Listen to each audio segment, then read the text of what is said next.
இந்த மாதிரியான ஒரு படம் இந்த காலகட்டத்தில் ஏன் தயாரிக்க வேண்டும் என்ற ஒரு கேள்வி எல்லாருக்கும் இருக்கும். தயாரித்த திரு அகோரம் பிரதர்ஸுக்கு முதல்ல என்னுடைய வாழ்த்துக்களை சொல்லிக்கிறேன்.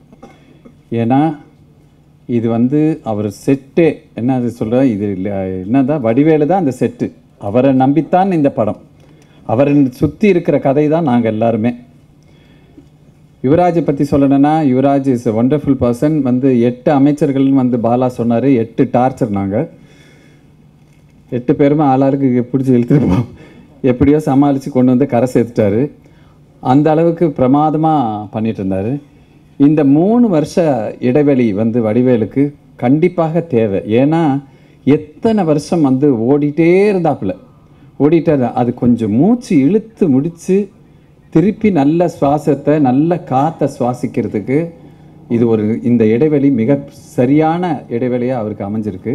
அதே போல் அவர் தேர்ந்தெடுத்த கதை பாருங்கள், மற்றவங்கள்லேருந்து தான் வித்தியாசம் பண்ணணும், தான் நடிக்கிற படமும் வித்தியாசம் பண்ணணும், திருப்பி ஹீரோவை நடிக்கிறாரு அது வித்தியாசம் பண்ணணும், அதோட எல்லா விஷயமும் வித்தியாசம் பண்ணணுங்கிறதுக்காகவே இந்த மாதிரிய கதையை தேர்ந்தெடுத்து அதில் கரெக்டான ப்ராப்பரான டெக்னீஷியன்ஸ் ராம்நாத் செட்டி, ஆர் உதாஸ் அவர்கள் இவங்களெல்லாம் போட்டு இந்த மாதிரி படத்தை ஒரு அசம்பிளிங் பண்ணுறதுக்கே ரொம்ப இது போகிற போக்கில் அவங்க என்ன சொல்லுவாங்க, நாட்டு வெடி குண்டை நடுக்கூடத்தில் போட்டு போயிடுவாங்க. அப்படியே டக்குன்னு போட்டு போயிடுறாங்க. டக்குன்னு ஒரு குழப்பம் ஆகும். அப்புறம் நிதானம் இருக்கும், திருப்பி தெளிவும், திருப்பி இதுவாகும். அப்படின்னு கொஞ்சம் கொஞ்சம் கொஞ்சமாக அடிமேல் அடி வச்சு ஒவ்வொரு மூமெண்ட்டும் வடிவேலோட உன்னதமான உழைப்பு உழைப்பு உழைப்பு உழைப்பு.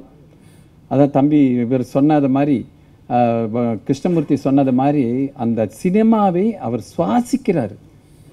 வடிவேலு அப்படியே வேறு எதுவுமே அவர் கண்ணு முன்னாடி தெரியாது. சினிமா சினிமா சினிமா சினிமாவை தவிர அவருக்கு எதுவுமே தெரியாது. இந்த மாதிரி மண் சார்ந்த கலைஞனை அழிக்கவே முடியாது.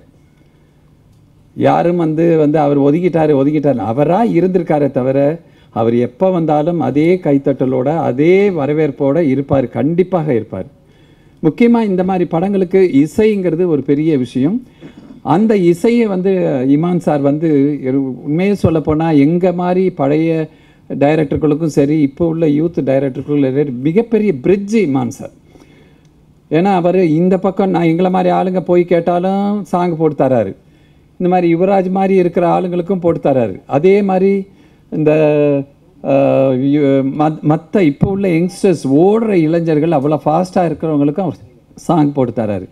அது ஒரு தனி கலை. அது அந்த பிரிட்ஜாக இருக்கிறது ஒரு பெரிய விஷயம். அதில் புலவரும் திரு விவேகா அவர்களும் அருமையான சாங் எழுதியிருக்காங்க. அது மட்டும் இல்லை, ஒட்டுமொத்தமாக இது ஒரு பெரிய ஒரு எல்லா குரூப்பாக சேர்ந்து ஒர்க் பண்ணியிருக்கோம். மிகப்பெரிய வெற்றி அடையணும். அதே போல் வடிவேலு, ப்ளீஸ் ப்ளீஸ் ப்ளீஸ் இந்த இடைவெளி இன்னொரு தடவை உன் வாழ்க்கையில் வரவே கூடாது.